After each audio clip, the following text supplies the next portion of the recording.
placer, como siempre, tener la oportunidad de conversar y analizar el estado de situación de las telecomunicaciones y de la industria digital en la región junto a mi amigo José Otero, que además de tener una vasta experiencia en el sector, es una persona que se aproxima también críticamente para saber las luces y sombras del despliegue de infraestructuras, de los servicios, de cómo va, en definitiva, la industria en América Latina y el Caribe. Un gusto saludarte, Pepe. Muchísimas gracias por la invitación, Rodrigo. ¿Cómo estás? Muy bien, aquí entrando ya en el finalizando el invierno, entrando a primavera, así que ya se siente por lo menos por esta parte del sur del continente bastantes días de calor, así que eso por lo menos ya es bueno. Y una sociedad que parece que el COVID se ha ido en retirada, como que de repente, de la noche a la mañana, la pandemia ya no está con nosotros. ¿Y cómo van las cosas por allá por Dallas? Bueno, acá como en Dallas nunca existió el COVID y nunca hubo medidas contra el COVID, pues no sé de lo que me estás hablando. Pero acá inverso, aquí ya empiezan los días a ser más cortos y más fríos. Podríamos comenzar un poco conversando, Pepe, hace un año y medio, cuando partíamos un poco toda nuestra situación de pandemia y podíamos avisorar, vislumbrar aquellas cosas que iban a ocurrir en nuestra industria y en el sector. Podríamos entrar primero, ¿qué ha pasado durante este año y medio? Sobre todo con lo que ha tenido que ver con la perspectiva que se tenía en un principio sobre el despliegue de 5G. ¿Qué podemos dar cuenta de cómo están hoy día las redes, a cuántas de ellas se ha comercializado, en cuántos países ya es una verdad? ¿Qué tipo de verdad estamos frente a nuestros ojos? ¿Cómo se ha ido desarrollando lo inalámbrico versus lo alámbrico? En fin, ahí hay todo un mundo que podríamos empezar a desagregar. Bueno, Rodrigo, como todo en la vida, depende de la perspectiva en que lo estés mirando. Si estamos hablando puramente de cuál es la velocidad en cantidad de líneas, en el despliegue de 5G o en la cantidad de lanzamientos en términos de 5G en comparación con otras tecnologías anteriores, pues es muy fácil decir, bueno, mira, 5G va a llegar en la mitad del tiempo de lo que se tardó la cuarta generación a los 1.000 millones de líneas. Por ejemplo, podemos decir que en América Latina, en el primer año de comercialización a nivel global de 5G, terminamos con prácticamente cuatro redes operando comercialmente. Una en Sudamérica, bueno, dos en Sudamérica, porque no hay que olvidar la de Surinam, y dos en el Caribe. Ahora, esto contrasta con la realidad que tuvimos en cuarta generación, donde se tardaron 2 años para tener el primer lanzamiento. Por otro lado, lo que sí estamos viendo es con 5G, es una muestra más de la corta memoria que tenemos los latinoamericanos. Cuando tú ves en las presentaciones el gran modelo de negocio para 5G, nos están hablando de, mira, el negocio de 5G, esa banda ancha inalámbrica fija para conectar a los desconectados en zonas rurales, que viene siendo el mismo discurso que estamos escuchando desde la década de los 90, con distintas tecnologías. Aquellas personas que se acuerdan, en su momento iba a ser por MMDS, luego por LMDS, entonces en su momento no había tecnología propietaria, no había homologación de equipos y no se dio. Luego, de forma más temprana, y esto también se dio en Chile, toda la parte, esta euforia de cómo WiMAX iba a ser esa tecnología inalámbrica fija que iba a estar conectando a los desconectados. Nuevamente, los mismos problemas, homologación, falta de equipo, no una estandarización completa, interoperabilidad que no se daba y no se dio. Sin embargo, hemos visto modelos desde hace bastante tiempo en mercados como Argentina y Brasil, donde te hacían un triple play inalámbrico con LTE, inicialmente con tercera generación, luego con LTE, dando en zonas rurales una conexión de banda ancha fija de hasta 4 megas, complementándola con telefonía fija por medios inalámbricos y también servicios de televisión paga o restringida por medios satelitales. Obviamente, cuando uno está hablando de 4 megas, uno puede pensar, qué poca velocidad, pero si uno piensa que estos planes se están lanzando hace 10, 15 años y la alternativa eran operadores muy pequeños con par de cobre o cableros regionales donde las velocidades tope que te estaban dando rondaban entre 256 y 512 y si tenía suerte 1 mega. Fue un cambio drástico el poder comenzar a ofrecer servicios inalámbricos fijos con LTE, que es el modelo que se supone iba a rondar en toda América Latina con la adopción de esta tecnología y el recambio de muchos operadores inicialmente lanzando servicios con Guaymas que iban a migrar a la LTE. Ahora lo que estamos viendo es con quinta generación, como en mercados como europeos, en mercados de Asia, en mercados de Estados Unidos, se está presentando la quinta generación como esa alternativa de conectividad fija en zonas rurales. Es como si no hubiese llegado la luz. Wow, mira qué buen modelo de negocio se está haciendo en países desarrollados y deberíamos implementarlo en América Latina también, cuando en América Latina tenemos muchísimos ejemplos de eso que ya se estaba haciendo. Entonces, es reinventar lo ya establecido, pero con una nueva etiqueta. Eso es lo que estamos viendo con 5G en términos prácticos en América Latina, con muy pocos mercados ofreciendo servicio móvil, porque al final de cuentas tenemos dos elementos. La cobertura es bastante acotada, lo que te hace que un lanzamiento a nivel masivo entre las personas sea bastante difícil porque eh, cuando haces un lanzamiento fijo, pues ya sabes, estás atendiendo un negocio que no se te va a mover, una casa que no se te va a mover. Cuando lanzas a la persona tienes que estar seguro de que vas a cubrir su residencia, su lugar de trabajo y todos los lugares que visitan frecuentemente, que si el supermercado, las autopistas, etcétera, y eso se hace bastante costoso en América Latina.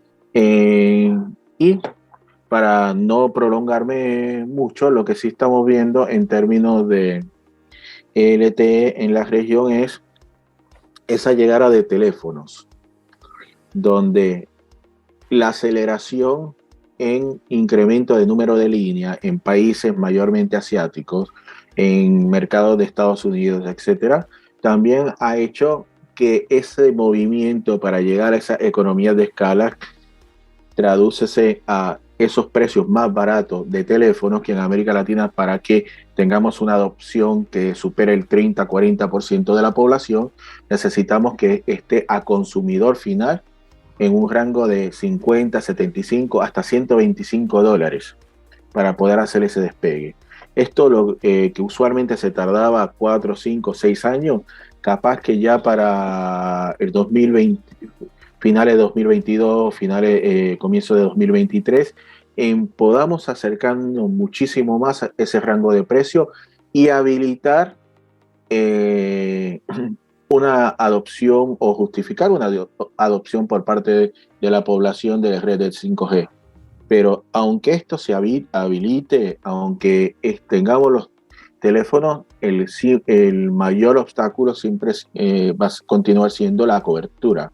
Y la cobertura, pensemos en cuarta generación. Tenemos mercados de la región donde más del 50 o 60% de la población todavía no se conectan a cuarta generación. Entonces, es un proceso bastante lento y pausado, teniendo en consideración de que una red móvil usualmente te dura, siendo viable, su expectativa de vida son unos 20 años. Pepe, un poco para poner la pelota en el piso como te gusta a ti, sin hablar de fútbol, obviamente, por de pronto. En Estados Unidos, por ejemplo, no un usuario, Pepe Otero y su familia, en un país donde por lo menos los tres grandes están comercializando algo denominado 5G, ¿no? ¿Cómo lo vive un ciudadano de pie la oferta comercial de un proveedor que comercializa 5G en Estados Unidos? ¿Qué es lo que está recibiendo? ¿Cómo se está vendiendo? ¿Quién lo está vendiendo? Bueno, los tres operadores nacionales te están vendiendo 5G. Hay algunos operadores rurales, porque en Estados Unidos realmente hay una gran cantidad de operadores rurales en el medio oeste, principalmente de Estados Unidos, en esa zona de baja densidad poblacional, que los tres grandes no tienen buena cobertura, siempre van con roaming nacional. Pero el foco de venta de 5G a nivel consumidores, vas a conectarte más rápido. No ha cambiado el foco de venta de tercera generación a cuarta generación ahora con 5G. Antes si te decían, bueno, puedes bajar una película en un minuto, ahora te van a decir, vas a bajar la película en 10, 20 segundos. Ese es el foco de venta de los operadores y el otro foco de venta, ese es el principal y el segundo es cobertura. Te doy cobertura y te doy grandes velocidades. Esos son los dos grandes puntos de venta que tienes de 5G acá, en este mercado. Y en términos de los planes, para un usuario de ingreso medio, ¿no? De un trabajador, en fin, implica, los planes han aumentado, se están comercializando con una... con un precio Todo mayor. lo que pasa es que aquí tú tienes ciertas marcas baratas, por ejemplo, de un operador que te usa, donde realmente no va a estar accediendo a 5G de forma inmediata. Aclaro, acá un plan muy, muy barato para una persona con poder adquisitivo limitado. Estamos hablando de un ARPU mensual de alrededor de $20, que es completamente distinto a lo que vemos en América Latina. En América Latina tenemos operadores con un ARPU que a veces ronda en los $3 mensuales. O sea que aquí el operador barato es $20. El ARPU agregado promedio supera los $50 mensuales. Entonces estamos hablando de un, una recaudación de ingresos completamente disímil a la que vamos a tener en Estados Unidos con América Latina, teniendo en cuenta de que los precios de infraestructura se pagan en moneda en dólares, no se van a pagar en pesos. Eso por un lado. Segundo, aún así, en zonas rurales, los usuarios podrían no tener aún cobertura de quinta generación.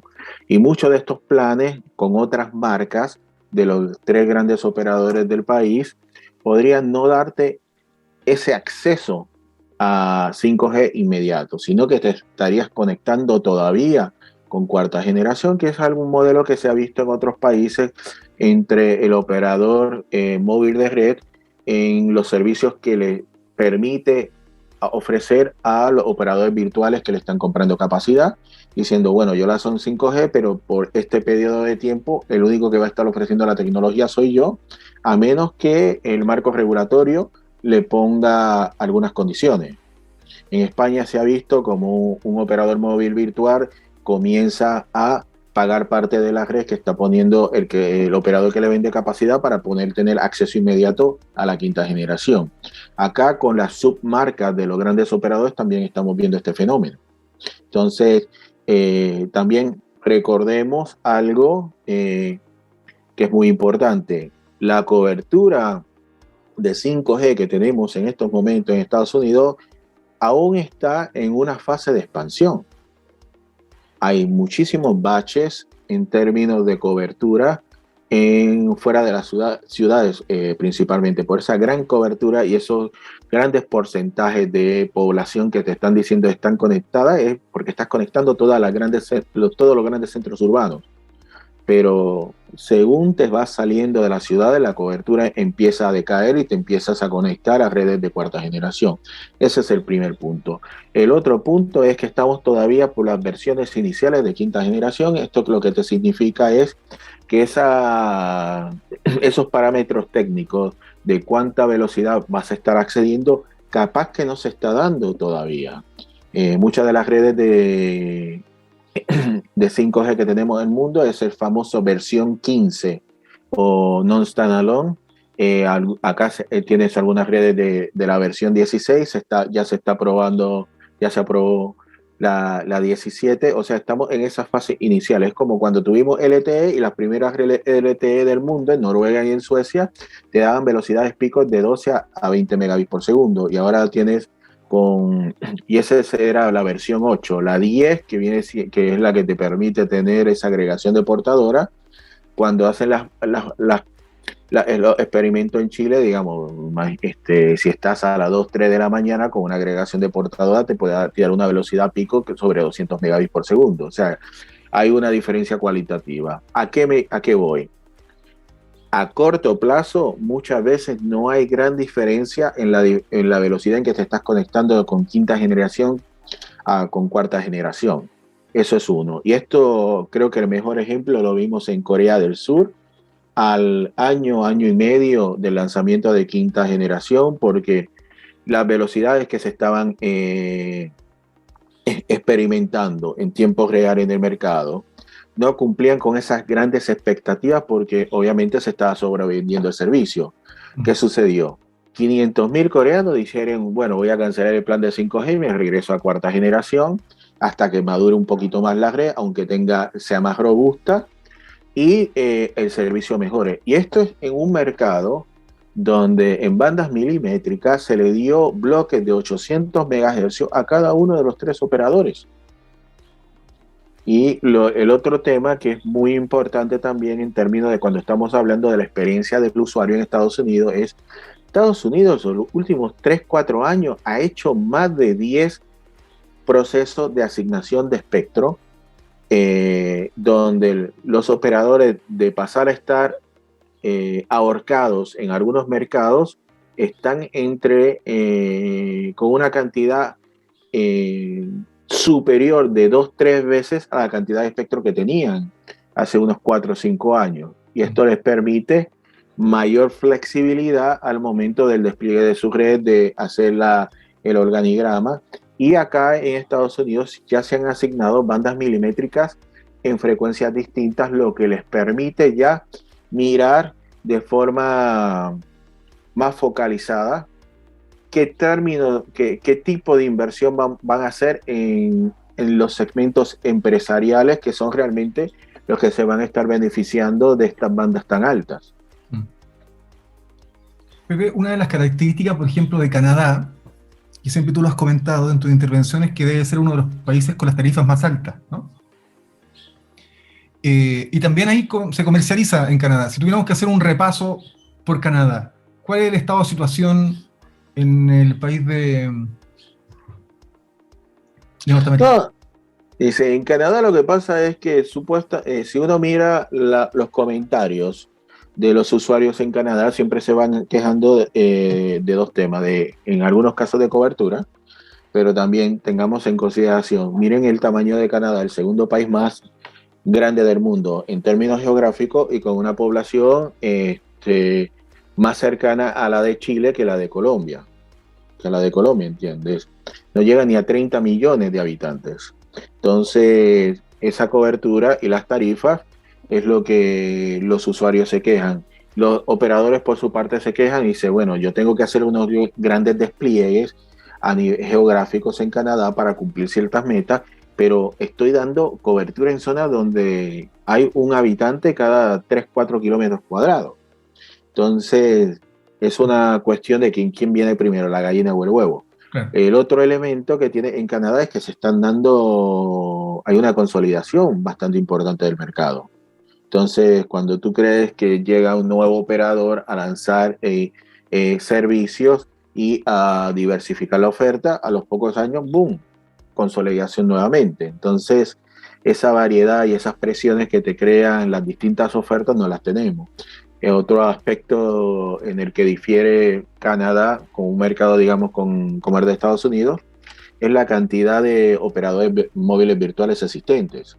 Estados Unidos, si uno no conoce que hay 3 operadores principales, uno pasa por cualquier ciudad y ve hasta 7 o 8 marcas distintas de celulares acá, y realmente la gran mayoría son operadores móviles virtuales. Aquí, digamos, en Estados Unidos, con la compra de TracFone por parte de Verizon, ya deja de ser un operador móvil virtual puro como estaba antes, pero digamos, estamos hablando de que un operador móvil virtual era el cuarto operador de Estados Unidos con alrededor de 25 millones de líneas. O sea, es un mercado bastante importante. Y en unas regiones de Estados Unidos, el operador móvil virtual ha llegado a ser el segundo o el tercer más grande proveedor de servicio, con participaciones rondando hasta 15 o un 20% de las líneas en ese mercado. Entonces, eso es algo que vas a tener en Estados Unidos que no vas a tener en Canadá. Para, por lo menos los países de Estados Unidos, hablabas tú, y como Canadá, que uno de los problemas que por de pronto, uno cuando se imagina la tensión entre el marketing y el diseño de la red, ¿no? Lo que nosotros vemos, por ejemplo, en algunos países de América Latina, que el marketing va o está yendo mucho más rápido que el propio diseño de la red y agregarle capacidad a la red, ¿no? Entonces, si tuviéramos que decir, más allá de la Relays 15 o 16, ¿no? O del 5G eh, eh, no standalone, ¿no? Podríamos decir que estamos frente a un upgrade, ¿no? De un nuevo equipo o de una softwareización de las actuales redes 4G, ¿no?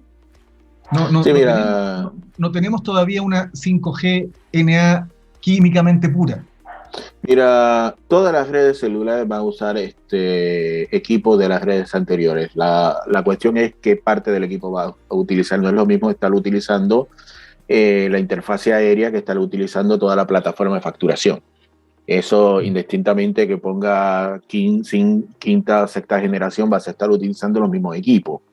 Para que la gente entienda, los releases son nuevas versiones. Cuando se sale una nueva tecnología, digamos, la tercera generación no se queda estática hasta la cuarta generación, sino que en ese periodo de intermedio, cada 12, 18 meses sale como un upgrade. Es como que es mayormente, casi siempre es mayormente software. Que, y este software hace más eficiente a la red y eso le va a estar incrementando la capacidad o estar incrementando el desempeño, proveyendo mejoras. Por eso es que cuando una red de LTE de 2008, 2009, de 2009, 2010, no te llegaba a los 20 megabits por segundo y ahora si tienes suficiente espectro, una red de LTE te puede estar aproximándose a los 500 o megabits por segundo, por todas estas actualizaciones. El release 14, que es el primero que se considera 5G, y es non-standalone, es que no es una red propia independiente, sino que utiliza muchísimos elementos de las redes de 4G. Entonces, pero le da unos parámetros tan cercanos a los parámetros técnicos que tiene que cumplir el IMT 2020, que es lo que realmente separa agua que nos dice la Unión Internacional de Telecomunicaciones, que cubre las tecnologías que se van a llamar 5G, digamos, comercialmente, pues le permite a que sea llamado 5G. Ya la versión 16 empieza a denotar una red completamente independiente de 5G. Es como cuando estábamos hablando de HSPA, que la gente se olvida que HSPA realmente es trabajando sobre las redes de tercera generación. Entonces, está utilizando la misma red de tercera generación que técnicamente te decía, te da velocidades pico de 2 megas, pero con todas estas actualizaciones de upgrade, un poquito de CAPEX, de infraestructura y eso, el HSPA empezó a darte velocidades de 50 megabits por segundo, etcétera, y ya se le llamaba, se le permitía hacer cuarta generación, aunque estaba reutilizando una red de tercera generación. Esto se hace por dos cosas, para que la gente entienda. No es que lo están engañando, no es que le están dando un servicio peor, sino la importancia de poder reutilizar la red que ya está con una inversión mínima, mayormente en software y poquito CAPEX, significa que tú de una forma más rápida puedes lanzar el servicio a una mayor extensión de terreno, una mayor extensión geográfica, porque está actualizando la red que ya tienes desplegada. Y eso hace que de forma acelerada tú, si haces los cambios necesarios, prendas esta red, esta actualización y repentinamente en un 40, un 60%, donde tenía esa red de tercera generación, sea cuarta generación ahora, y eso te da una gran cantidad de usuarios potenciales y te acelera el retorno en inversión de la empresa. Una red pura, standalone, de quinta generación, obviamente eventualmente va a tener un muchísimo mejor desempeño, pero no a corto plazo. Ahora, ¿qué significa? Tú poco a poco tienes que hacer ese despliegue que es el que se está dando de forma bastante lenta en muchísimos mercados, como en Estados Unidos. Uno puede escuchar a los tres grandes diciendo que su desempeño, despliegue de red pura de 5G va a ser bastante lento, no va a ser con la misma rapidez de las generaciones anteriores, y se van a estar enfocando en expandir esa red, esos servicios de 5G que están reutilizando infraestructura ya establecida. ¿Por qué se da esto? Hay varios factores, y entre ellos es que una red de 5G necesita una cantidad exponencial mayor de antenas. Cada antena significa una gran inversión. Bueno, sin pensar en las bandas milimétricas, estas bandas donde la elongación de la cobertura es de unos pocos metros, la densidad de antenas que vas a tener en una red de quinta generación es 10 veces, hasta 10 veces más grande de lo que es una red de tercera generación. Esto se da por el tipo de frecuencia que tú estás haciendo, pero también se está dando porque estamos hablando de redes que son completamente IPs. Digamos, tú estás en una llamada telefónica, en una red conmutada de tercera generación, tú te desconectas por 2 segundos, se reconecta la llamada, tú sabes lo que está diciendo la otra persona. La otra persona te entiende. Si estás bajando películas, estás haciendo trámites en tiempo real, se te corta en un segundo la transmisión, perdiste todo. Esto fuerza a que los operadores, como están dando servicios de datos, las redes sean muchísimo más densas en términos de para dar la misma cobertura que dábamos antes para servicios de voz, voy a incrementar el número de antenas para minimizar estas posibles caídas de tráfico. Para evitar toda esta situación son muchísimo más densas. Eso utilizando la misma frecuencia. Ahora, cuando estamos pensando de que para 5G vamos a utilizar frecuencias medias y altas, estamos hablando de que vamos a utilizar frecuencias que para dar la misma cobertura que dábamos con una frecuencia de 850, que es con la que se originan los servicios móviles en Chile, por cada antena de 850 yo voy a requerir 20, 30 o 40 de estas bandas medias o de estas bandas altas. Obviamente significa 20 o 30 veces el costo de implementación, porque tienes que pagar la antena, tienes que pagar todos los trámites burocráticos para obtener los permisos, a la gente que la va a estar desplegando, tienes que asegurarse que tenga fuentes de energía, ya sea independiente o conectada a la red eléctrica del país.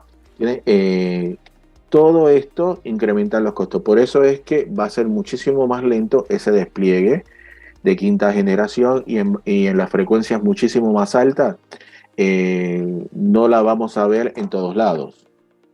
Entonces, digamos, porque hay mucha gente que se piensa, voy a dar 26 GHz y con 26 GHz voy a estar cubriendo el mismo espacio que una frecuencia muchísimo más baja como 700 MHz. Eso no se va a dar. Eso es imposible, y no hay ningún operador en ningún país de las Américas que pueda cubrir a nivel nacional con frecuencias milimétricas toda su área geográfica. Desde el punto de vista regulatorio, lo que hemos podido observar en este año y medio o 2 años, hay algunos casos paradigmáticos, ¿no? Más allá sino más bien aproximarnos desde una crítica constructiva, ¿no? O de lo que debiera ser mejorado.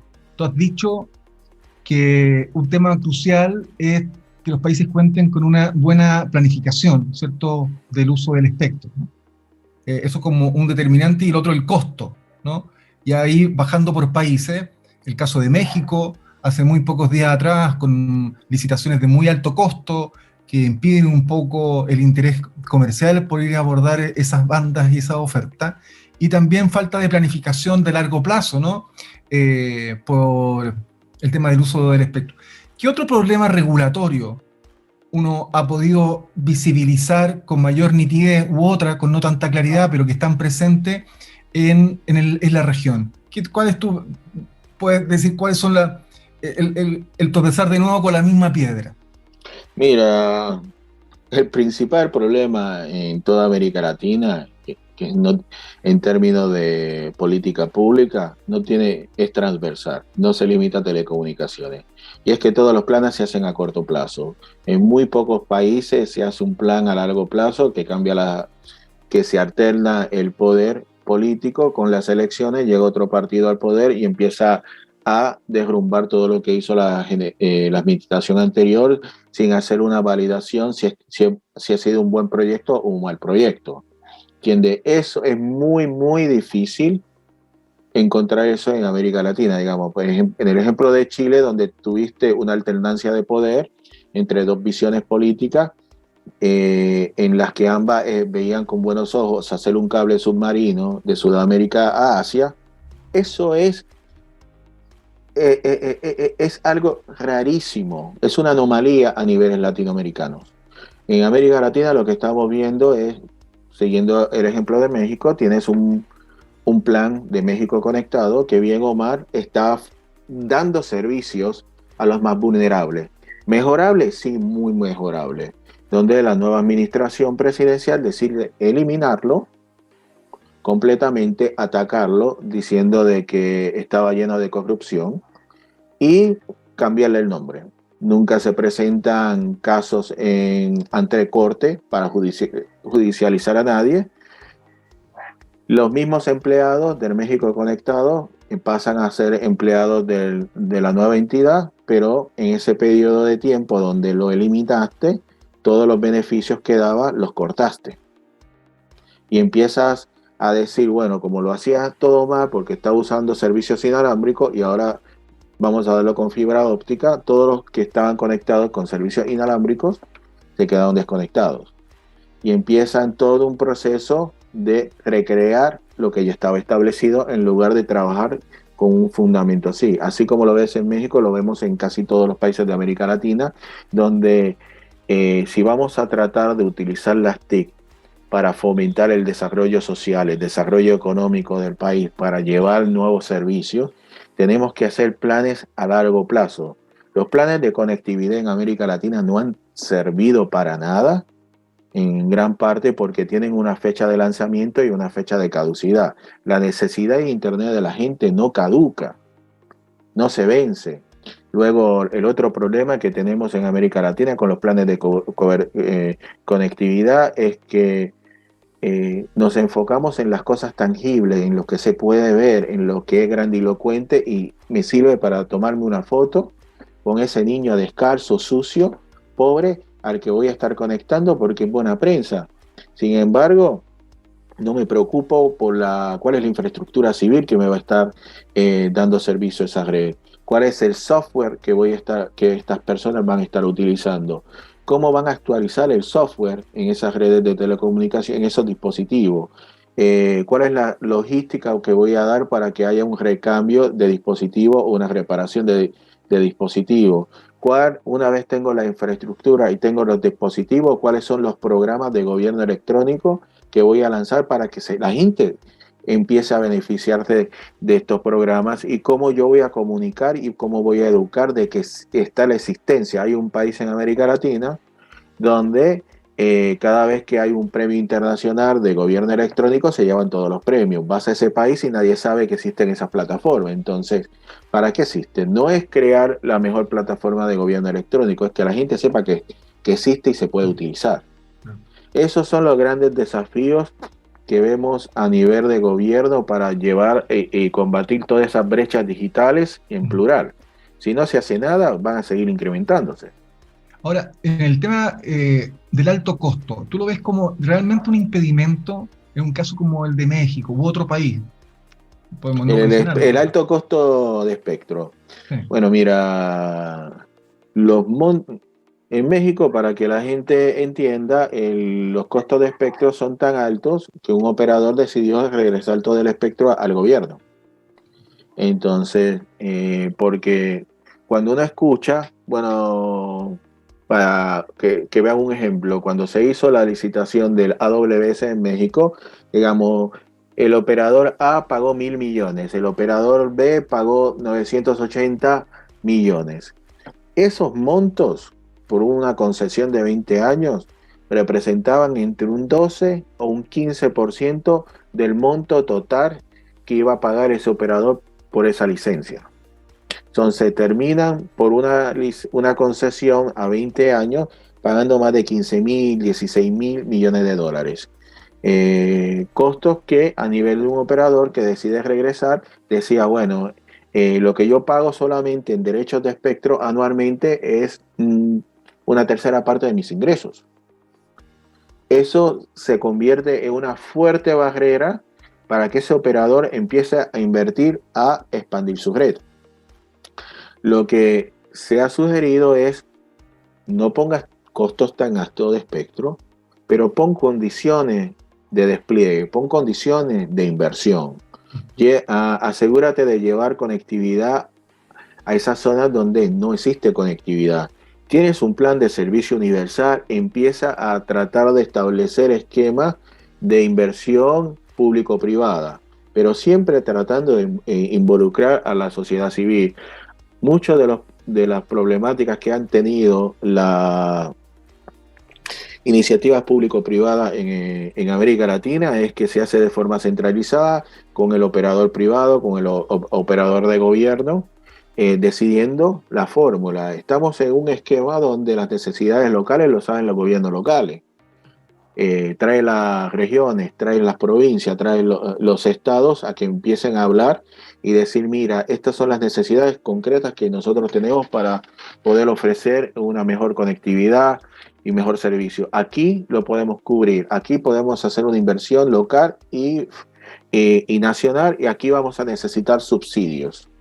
Eso es lo que no se está viendo en América Latina en estos momentos, y el resultado es que cada mes se reúnen las autoridades de gobierno de toda la región para identificar los problemas que tenemos identificados hace más de 30 años y decir esto es lo que se debería hacer, y nunca vemos que se haga nada en casi ningún lado. Entonces, siempre vamos alrededor porque es muy difícil lograr esa cooperación cuando los distintos elementos desde el sector público no necesariamente coinciden en una temática ideológica. Por ejemplo, en Costa Rica llega la liberalización del mercado móvil, y que un país hace 15 años en Costa Rica, antes de la liberalización del mercado móvil, era el país con menor penetración celular de América Latina, porque había que colocarse en una lista de espera para poder acceder a un servicio móvil. Digamos, no tenían servicios prepagos porque no habían líneas suficientes. Empieza la liberalización del mercado, todo esto cambia. Empiezas a tener un incremento en cobertura fantástico en todo el país. Ahora mismo los costarricenses están en el top, entre los que más rápido adoptan nuevas tecnologías en América Latina, junto a los chilenos, junto a los argentinos. Así. ¿Qué sucede? Durante este periodo, en una provincia, un gobernador decía: aquí el único que puede ofrecer servicios móviles es la empresa del Estado.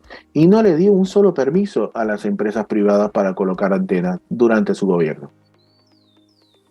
Tenías todos diciéndole no lo hagas así, tenía alcaldes diciéndole no lo hagas así, tenías mismo presidente, cambia, y decía no, acá quien manda es esto. Y digamos, esta politiquería que nos afecta a todos, muchas veces se convierte en un gran impedimento en fomentar el desarrollo.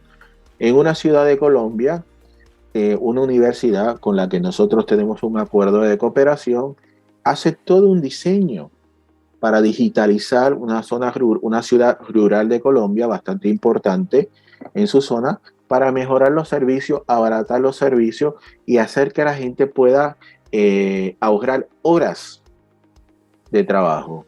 La respuesta, y aquí soy testigo porque lo contemplé, es de yo no voy a hacer eso porque si yo pierdo las elecciones, el que viene detrás de mí lo va a tener más fácil.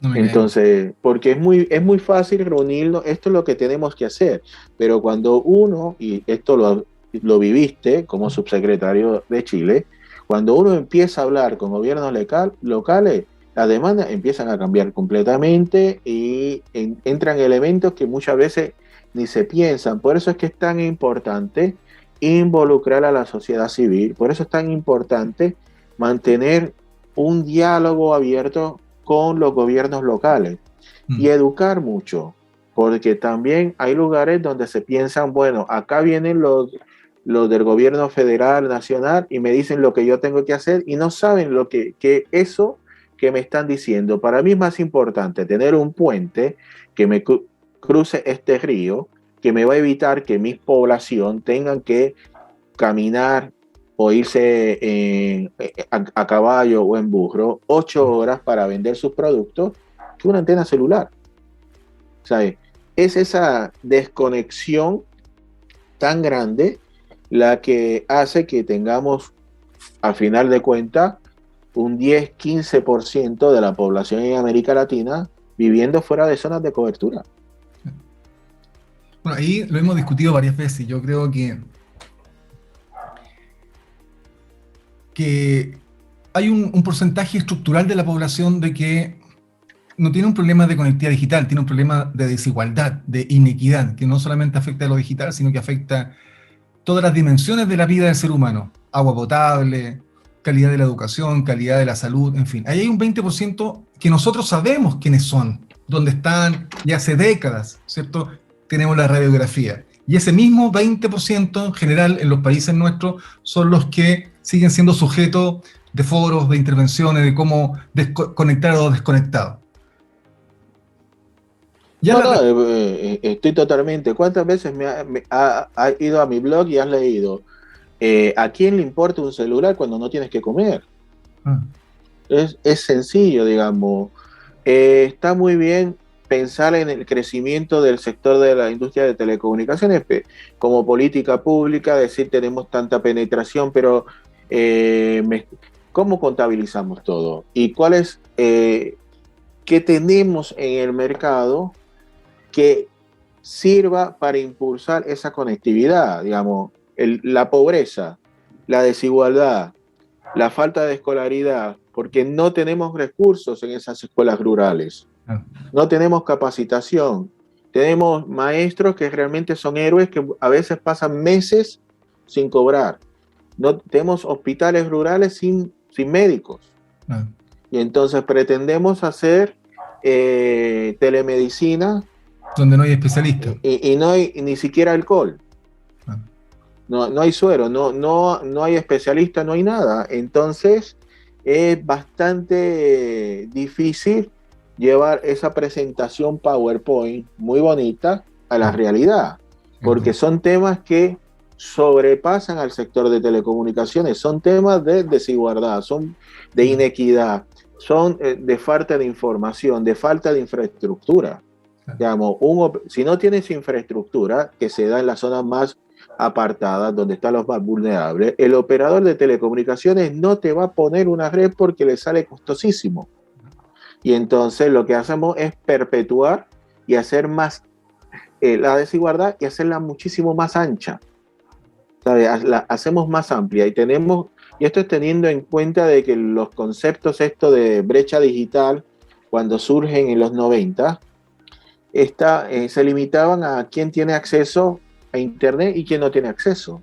Ahora no es quién tiene acceso y quién no tiene acceso, ahora es qué tipo de acceso tiene, qué tipo de dispositivo tiene, porque el tipo de acceso que tengas va a definir a qué tipo de servicios puedes acceder. Luego es la velocidad de la conexión. Luego de la velocidad de conexión es qué tipo de dispositivo tienes para conectarte, porque ese es otro nivel que te va a limitar los tipos de servicios a los que vas a poder acceder. ¿Qué tipo de sistema operativo tiene?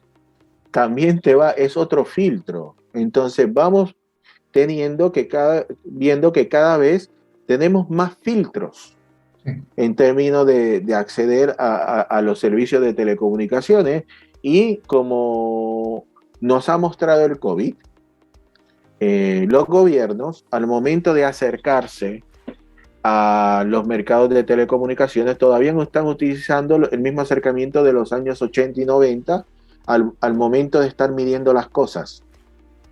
Y esas medidas no sirven para nada. No te dicen nada de cómo está la población. Saber cuántas computadoras están en uso en un país no me sirve para nada si yo no sé qué tipo de computadoras son las que están, qué tipo de software están. Hace poco un fabricante de teléfono manda un anuncio diciendo, vamos a dejar de soportar hasta esta versión de software de nuestro sistema operativo. ¿Qué implica eso? Cualquier nueva actualización de una aplicación no la van a poder acceder esos usuarios. Si le pasa algo con ese teléfono, no lo van a poder utilizar. Cualquier nueva aplicación que surja desde esa fecha de caducidad de ese software, no van a tener acceso a esa aplicación. Esa es la importancia que hay en saber de que la industria de telecomunicaciones no es estática, no es que te doy un teléfono y ya te resolví todos los problemas de toda la vida. Entonces, si te doy un teléfono y tienes acceso a internet, ¿qué te tengo que yo decir a ti para que tu uso no se limite a ver videos de fútbol, videos de gatito o videos de contenido adulto? ¿Cómo yo te puedo decir, Los mira, goles de Messi. y bueno, ya no hace goles, ya no está en el Barça. ¿Qué yo le puedo decir a ese campesino para que sepa que con un teléfono él ya no tiene que perder un día de trabajo porque tiene que ir a la ciudad central de su región que está a 8 horas para hacer unos trámites a nivel personal, gastarse todo el dinero de viaje, gastarse todo el dinero en comida y regresar? Y esto es gente que a veces no te gana ni un salario mínimo. Recordemos que en América Latina tenemos país, en las zonas rurales, las tasas de informalidad superan en casi todos los mercados el 75% de la población, y hay lugares como Bolivia, Guatemala, Nicaragua, Honduras, donde sobrepasa el 90%. O sea, hacer un viaje, dejar de trabajar un día, gastar dinero para ir a una urbe, hacer un trámite gubernamental, tiene un fuerte impacto en el bolsillo de una familia, digamos, y que él sepa que tiene el teléfono, pero está viendo, no sé, los goles de Messi, y no sabe, aquí se mete un portal de gobierno y puede hacer el mismo trámite y ahorrarse todo ese trabajo. Aparte de aquellos trabajadores que tienen patronos que los amenazan: si pierdes un día de trabajo te despido, o los penalizan de una forma que no es totalmente transparente, que es algo que se da continuamente en América Latina, desgraciadamente. Pepe, sin duda que hay una expectativa en el mercado de lo que va a ser la licitación 5G en Brasil, ¿no? Que es el gran tirador, ¿no?, de la economía regional, que un poco lo que pase ahí también va a servir como aprovechamiento de economías de escala para el resto de los países, ¿no? Desde la venta de celulares o de ampliar la oferta, ¿cierto?, de la gama y de los precios, y también para la industria probablemente tal, el despliegue que se haga en Brasil es prácticamente el negocio que solventa la inversión en los demás países. ¿Qué expectativas tienes tú de estos anuncios que ha hecho el gobierno brasileño, la autoridad del sector, en materia de la próxima licitación de 5G en Brasil? Bueno, vamos a ver si ocurre a finales de este año, porque es un proceso que ya había más de 3 años. No olvidemos que la subasta de 5G en Brasil estaba inicialmente proyectada a ocurrir en 2019. Ahora, si nos vamos a la experiencia histórica en Brasil, luego de que se hace una subasta con grandes montos de inversión, el gobierno siempre ha puesto requisitos de cobertura, pero también han ido acompañados con iniciativas de, por ejemplo, no le voy a cobrar impuesto a ningún teléfono de tercera generación para acelerar la adopción de este tipo de tecnología. También hay que ver que el tamaño de los operadores de Brasil hacen que tengan una economía de escala que son envidiables para casi todos los operadores de otros mercados, digamos. Afuera, con el mayor operador de México, nadie tiene una cantidad de usuarios similar a la que tienen los operadores de Brasil. Y en Brasil también ya tienes un diagrama por parte del gobierno para impulsar la adopción de sensores de Internet de las Cosas para servicios verticales. Todo esto teniendo en cuenta de que los despliegues van a ser, como siempre han sido, inicialmente en esa zona de alta densidad poblacional.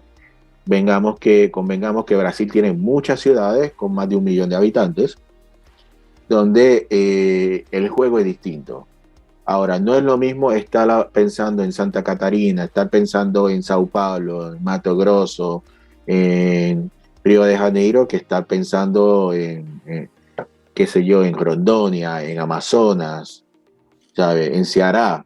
Ahí vamos a verlo, que va a llegar un poco más tarde, toda esta parte de cobertura de 5G, pero sí, tiene, eh, tiene todas las condiciones de ser un poco más rápido lo que se esté dando de forma independiente, porque los lanzamientos que se han hecho de 5G en Brasil ha sido utilizando espectro que ya tenían otorgado para cuarta generación. Y sí debería ser un impulsor en el crecimiento de 5G a nivel sudamericano.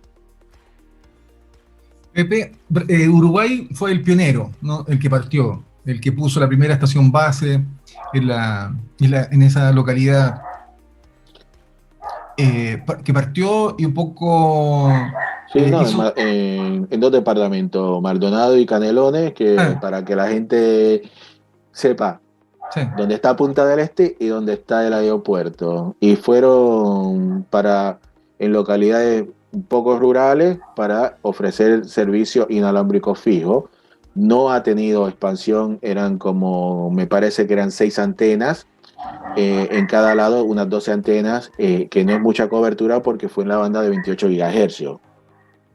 Digamos, era para cubrir casas y porque en Uruguay hay un mandato donde tienes que pasar por fibra óptica a todas las casas, entonces era más barato poner esas 10 12 antenas en 28 gigahercios que tirarle fibra a cada una de las casas.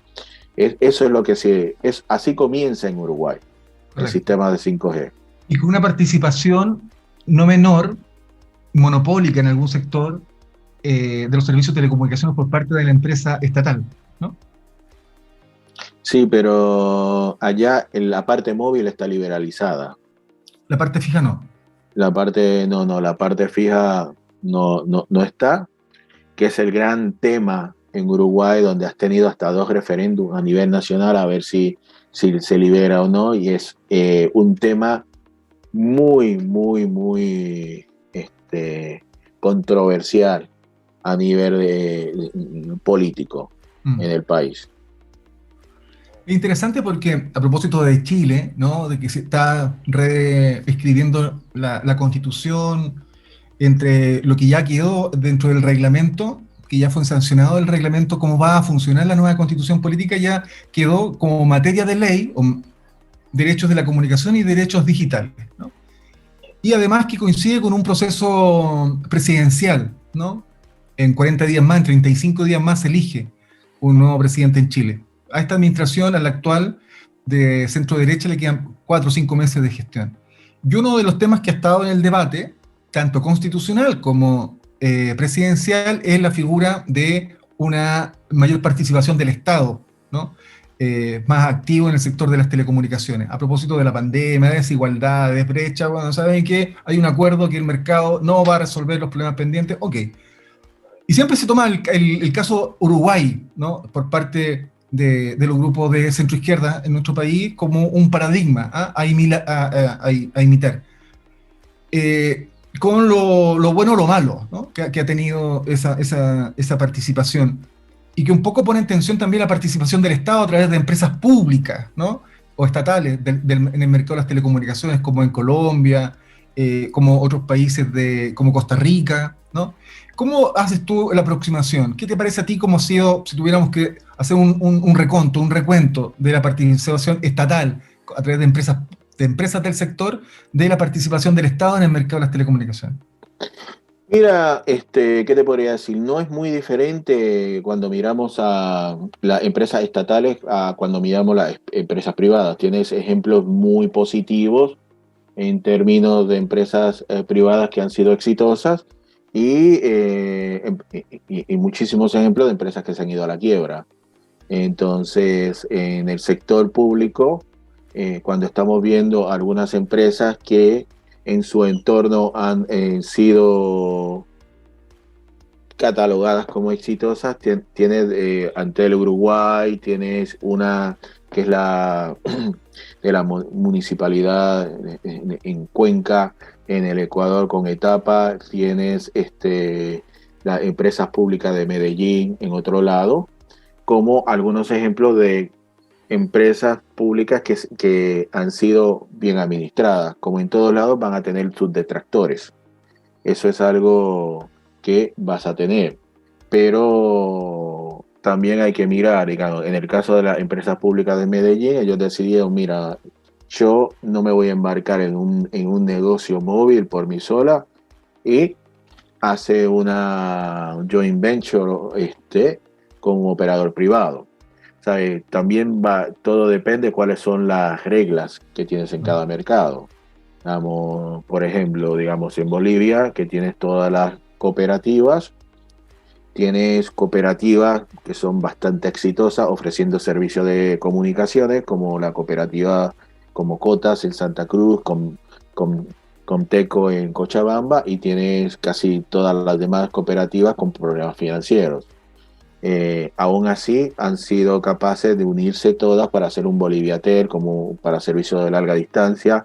Tienes una trabajando con un privado para ofrecer servicios móviles, porque la cooperativa de Cochabamba tiene participación en el tercer operador móvil de Colombia, y aparte de que Móvil Entel es una empresa del Estado y es otra donde vimos que en términos de cobertura, en términos de planes tarifarios y en términos de lanzamiento de nuevas tecnologías, ha sido bastante avanzada, digamos. Bolivia tenía LTE antes que Chile, por ejemplo, algo completamente eh, increíble. Si nos vamos al Caribe, tienes el ejemplo de CETAR, que es un operador caribeño muy chico en Aruba, donde es uno de los grandes innovadores. Tiene, a veces lanza servicios eh, antes que muchos mercados europeos. El otro lado de la moneda tienes un CanTV en Venezuela, que es una empresa completamente deficiente, cada vez el mantenimiento es peor, no te lanza servicio, está prácticamente quebrada, no te da, ¿sabes? No da nada. En el Caribe, en su momento, era NACOM en Haití, una empresa que no te daba cobertura, no te daba nada. APU-UA en Antigua y Barbuda, tampoco prácticamente te cubría la isla de Antigua, pero Barbuda no tenía ningún tipo de cobertura. Entonces, todo depende del esquema que tú tienes a nivel local y que rodea. No porque una empresa sea pública o sea privada es mejor o peor, digamos. A mí me parece que el rol del Estado es identificar aquellas áreas donde no están siendo atendidas por la oferta que te da la economía normal, esa oferta y demanda, y crear las condiciones necesarias para que sea atractiva esa inversión y de ser necesario empezar a crear subsidios en esas regiones, digamos. Crear, eh, Chile no necesita un Antel. La de Chile, digamos, en Santiago está bien atendido. O sea, tú lo que tienes que preocuparte es cómo yo puedo llevar conectividad a esas zonas que no tienen conectividad ahora. Me parece que el ejemplo del Internet para Todos, que se está dando en Perú como una iniciativa público-privada, y luego junto con la idea de tomar esa red dorsal de fibra óptica y hacerla como un operador para vender capacidad en esas zonas de la Amazonía peruana, de los Andes peruanos, para viabilizar y bajar los costos a operadores locales pequeños y regionales, me parece que es un buen indicio. ¿Ya ve? Pero nuevamente tiene que haber muchísimo diálogo, tiene que haber mucha voluntad política para que esto ocurra. Digamos, no porque tengas un fondo de servicio universal se va a utilizar. Mira el caso de Brasil, donde el FUSTI estuvo por muchísimos años recogiendo miles de millones de dólares y no se usaba para nada porque como se había definido legalmente, cada vez que se hacía una asignación de presupuesto, quien perdía el contrato demandaba. ¿Está bien?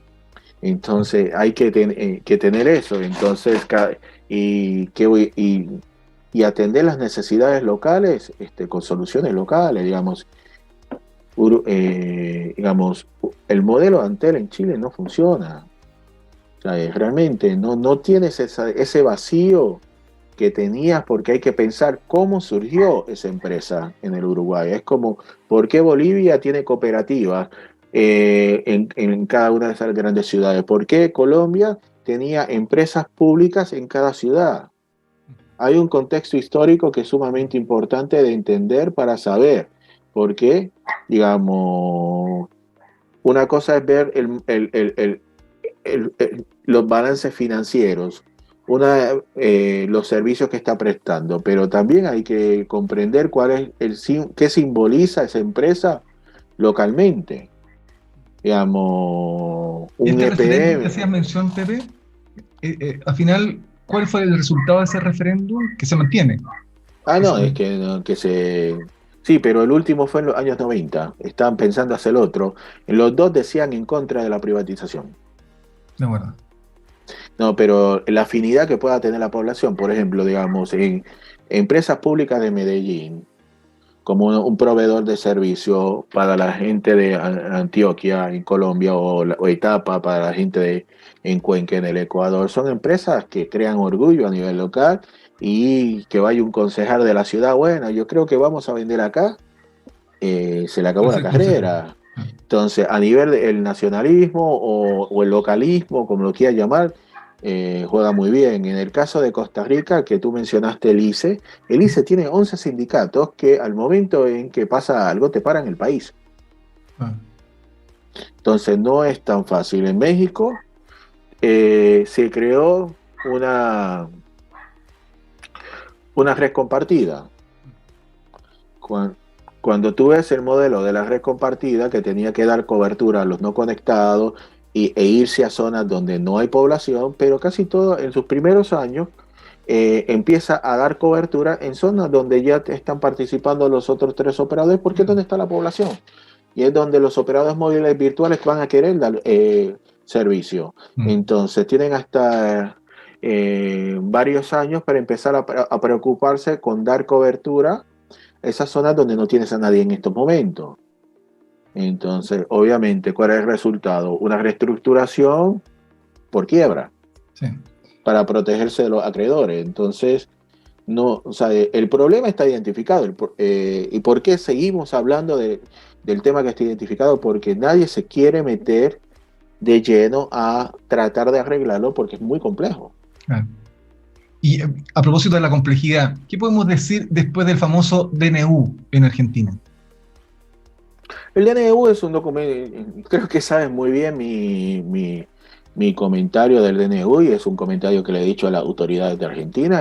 Es un documento que está muy mal escrito, que impacta más a los operadores chicos que a los operadores grandes y, digamos, es contradictorio, por no decir incoherente, porque, digamos, en un mercado hiperinflacionario como la Argentina, donde tenemos una tasa de inflación de más de un 40%, siguiendo las medidas del Estado, el sector privado te da tasas muchísimo más amplias, donde dice, bueno, voy a congelar tasas.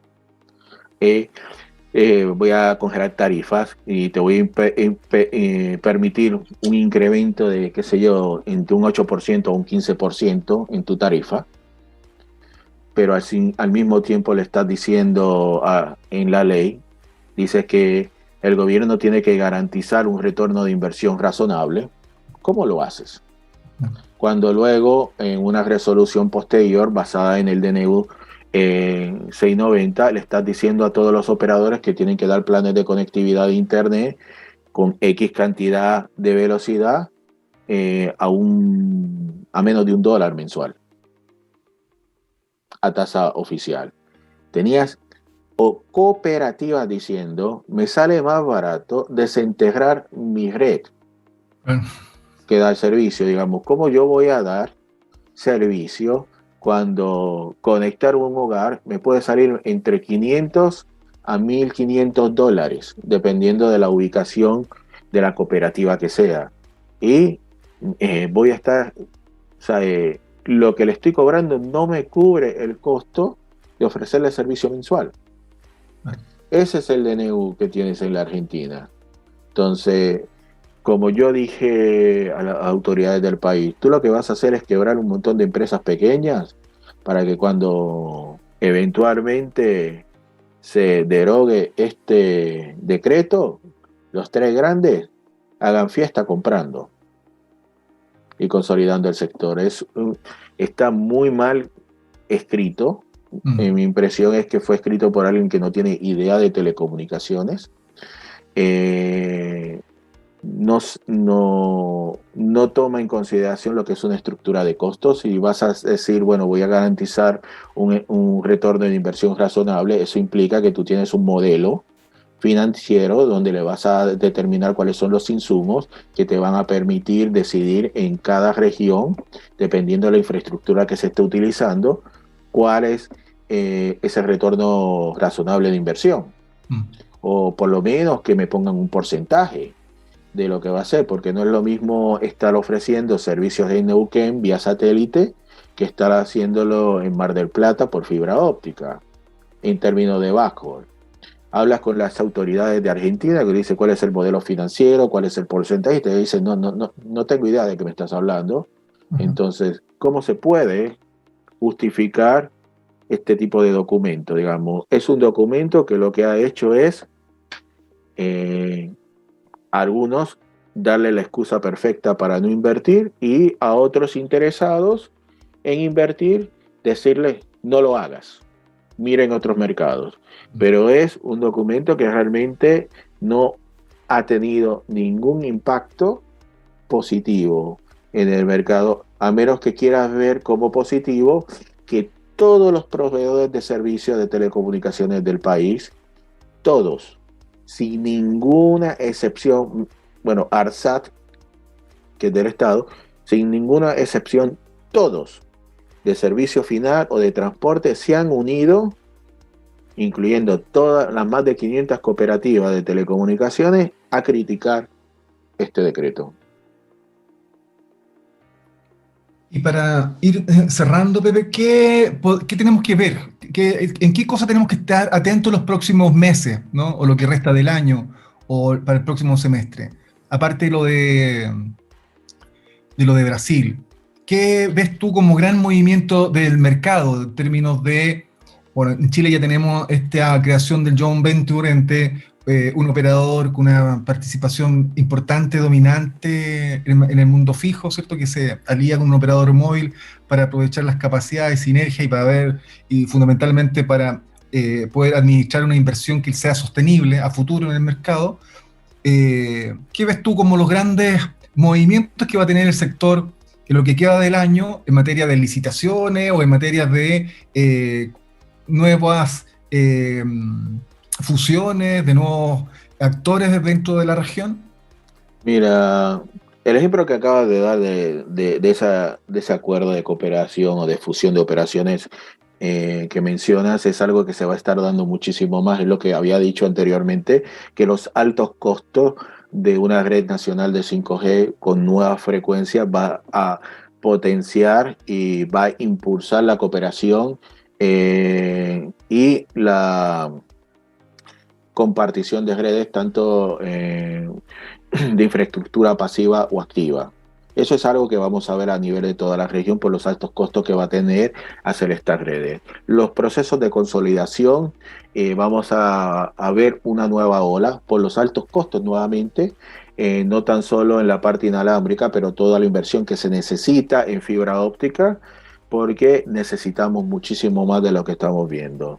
En términos de los procesos, México es la alarma a todo el resto de la región de qué puede suceder si no hay precios que el mercado considere que son adecuados para espectro.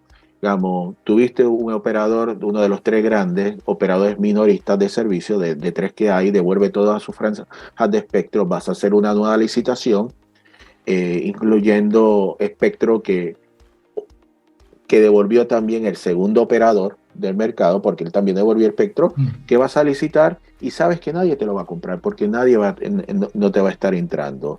Luego la gente se olvida que los procesos de subasta de Chile, el de febrero de este año y el proceso de subasta de Colombia de diciembre de 2019, un operador a mitad del proceso se decide retirar también.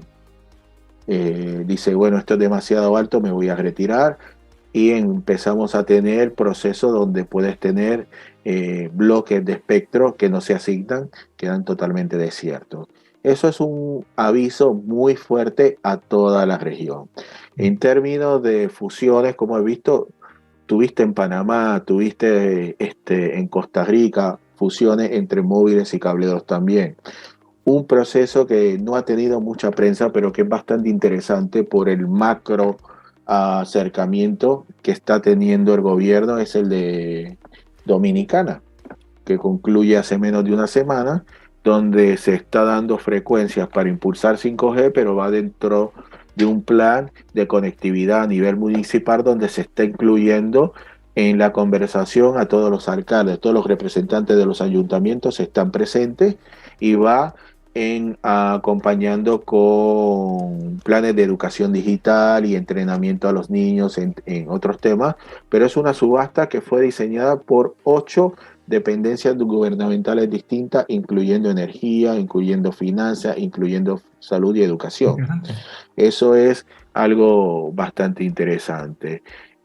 A futuro, aparte de la licitación de Brasil, estamos a la expectativa, ahora que ya finalmente se regulan y se autorizan las asignaciones de espectro en Chile, estamos esperando a ver qué pasa en términos de lanzamiento de servicios, porque a final de cuentas Chile es un caso de referencia a nivel regional y estamos esperando que surja.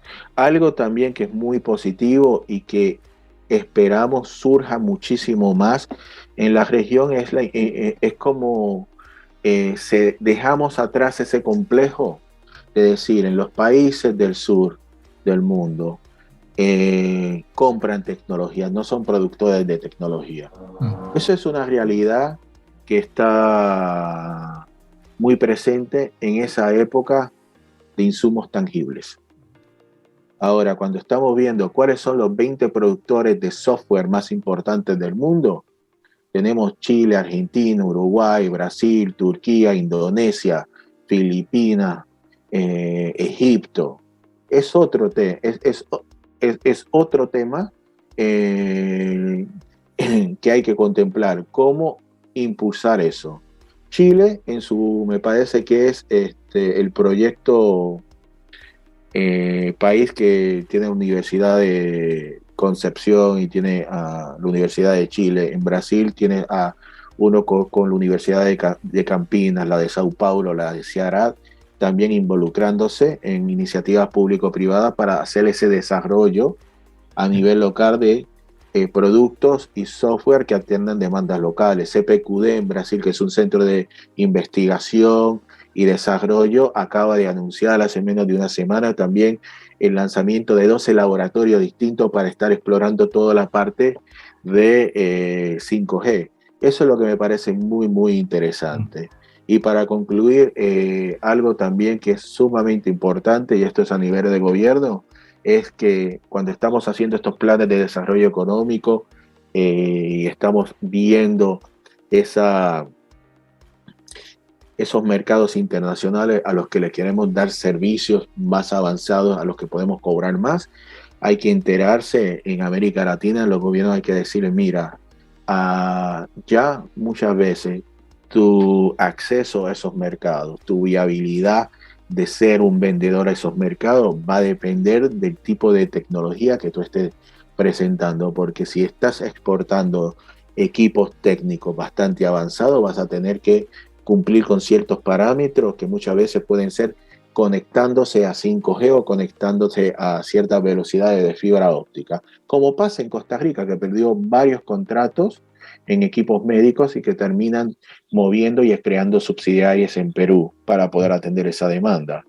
Pero lo mismo va a surgir en cualquier otra empresa, porque si tus competidores empiezan a digitalizarse, utilizando redes de 5G, equipos de 5G, y tú no lo estás haciendo, los costos operativos de ellos pueden bajar. Ellos te pueden bajar las tarifas a tus clientes, robarte el cliente y tener márgenes de ingreso muchísimo más altos que los tuyos. Entonces se vuelve algo sumamente complejo cuando estamos viendo ese elemento diferenciador, porque al final de cuentas, cuando hablamos de 5G siempre hablamos acerca de la tecnología y la llegada masiva. Esta tecnología, su impacto más fuerte en términos en la masa es cómo tú puedes digitalizar ciertos procesos para hacerte más eficiente, bajar productos, poder vender más, poder comercializar más y ahí empezar a crear empleo de forma directa e indirecta. Y esa es la parte del diálogo que no existe en estos momentos en América Latina, con muy pocas excepciones. Digamos, la Cámara TIC de Costa Rica están como locos tratando de difundir esta idea. La Cámara de Logística en Panamá también está tratando de impulsar esta idea, tomando en cuenta de la necesidad que puede tener el Canal de Panamá para un servicio de 5G. Digamos, pero, digamos, apenas estamos descubriendo todo lo que se puede estar relacionando con el 5G, porque al final de cuentas, si estamos digitalizando nuestra vida, no hay ningún aspecto que se vaya a librar de tener algún tipo de interacción con las redes de telecomunicaciones. Bueno, te agradezco, Pepe, interesantísimo radiografía de lo que está sucediendo en nuestra región. Muchos temas quedan, lo último que tú tocas es vital. Eh, no es por ser majadero, ¿no? Pero en la medida que nos paremos también desde otro lugar, de que nuestros eventos regionales sean cada vez más distintos como lo hemos hecho hasta ahora, ¿no? Y ahí, bueno, 5G América, la organización que a ti te toca liderar, también es pionera en términos de poder dialogar con otras verticales, pero de manera sostenida, ¿no? Esto no se acaba en un evento, ¿no? Que nosotros podamos juntar a las verticales de la minería, de la logística, de la seguridad, del transporte, en fin, que implica un diálogo sostenido, ¿no? Con aquellas verticales que uno puede a priori poder visualizar, ¿no? En Chile, si bien es cierto, existen impulsos, pero tenemos una estructura, y que yo me imagino que los casos que tú mencionas que pueden dar también para otra conversación. Nosotros en la institución que me toca presidir, está REUNA, que es la red de universidades y de la infraestructura de la Universidad del Estado, y estamos juntando los laboratorios 5G que se han ido inaugurando, ¿no? Que no solamente sea un espacio para que un proveedor monitoree su red, sino que precisamente lo que tú decías, poder generar economía a partir de aplicaciones, software.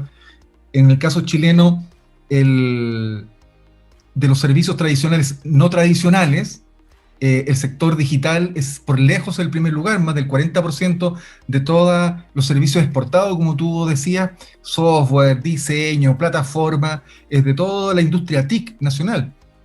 Por tanto, ahí hay un camino a consolidar, desarrollar, y sobre todo en temas de transferencia tecnológica, ¿no? Que a veces uno, cuando firma un acuerdo de libre comercio, quizás los temas de transferencia tecnológica nunca están bien definidos o bien cerrados, ¿no? Y el conocimiento pasa por nuestros países, no se queda, ¿no?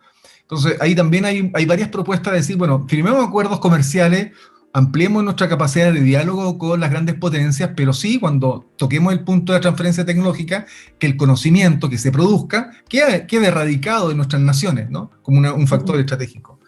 Y yo creo que ahí hay mucho por avanzar, sobre todo en lo que tú mencionabas de esta lectura permanente entre distintos tipos de industrias que aún no ven, no visualizan que una irrupción de una tecnología como esta va a ser parte crucial de cómo van a enfrentar sus procesos de competitividad a nivel nacional y global. Yo creo que hay mucho por hacer, tal como tú decías, es un asunto estratégico que vamos en el corto tiempo a ver cómo los países van abordándolo. Yo te quiero agradecer, Pepe, por tu eterna colaboración, amistad. Aprendemos cada día y estamos reaprendiendo, y tú ahí siempre nos muestras los caminos a investigar y a discutir, así que te agradezco tu participación, como siempre, en nuestras conversaciones acá en la Cámara Chilena de Infraestructura Digital. No, muchísimas gracias, Rodrigo, y cuando quieras, estamos disponibles para charlar acerca de lo que es esta América Latina nuestra. ¿Y cómo se viene, para terminar, cómo se vienen las clasificatorias en lo que queda? Partimos con un Chile muy abajo y ya con 2 partidos, con 2 triunfos, ya estamos ahí acercándonos al repechaje.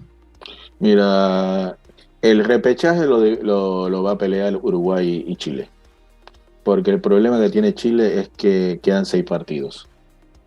Quedan 6 partidos y pierdes 2 y los otros también juegan. Entonces pierdes 2 y ya Colombia y Ecuador, 2 partidos te van a ganar de los 6 y ya se te van fuera del alcance. Y de los partidos Entonces, que y de los partidos que te quedan, a ti te queda Brasil, jugar con Argentina, Brasil, Argentina, uh-huh, y el que te va a Uruguay. definir no, Uruguay no, el que te va a definir la eliminatoria es en La Paz, en Chile. Chile jugando en La Paz. Mm. Ese es el partido clave de ustedes, porque Paraguay cambió técnico, tienen que ir a Paraguay, cambió técnico, y Paraguay no está, aparte de que están pasando ¿Y a Berizzo ya, un... no, ya hay reemplazante de Berizzo? sí, ayer despedido ayer. Sí, pero ya tienen el reemplazante ya. Por eso te digo, por eso no me Ah, preocuparía tanto con Paraguay, que está pasando por un gran caos, pero sería con Uruguay y Chile. Uruguay que tiene un calendario bastante pesado porque tienen que recibir a Argentina y tienen que ir a La Paz también. o sea, El tú los que das problema, por contado es, bueno, Brasil que ya está obviamente clasificado, Argentina, que va en la misma, Ecuador y Ecuador Colombia, y Ecuador Colombia. y Colombia, Ah, mira, o sea, es eh, Uruguay o Chile. Uruguay y Chile.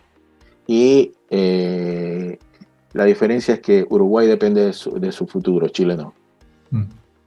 Eh, Vamos, porque esta fecha que tuvo Uruguay era Argentina, Brasil y Colombia. Entonces, era una fecha donde sacaba, lo mismo podía sacar 3 puntos que irte en 0, sacaron 1. Mm. Eso, Bueno, pero vamos a ver, se puso ya, interesante. se fue interesante. Bueno, cerramos entonces con nuestro comentario deportivo de la jornada mundialera, así que te agradezco y tengas muy buen fin de semana, Pepe. Cariño a la familia. Igual, muchísimas gracias. Un abrazo. Un abrazo, cariños.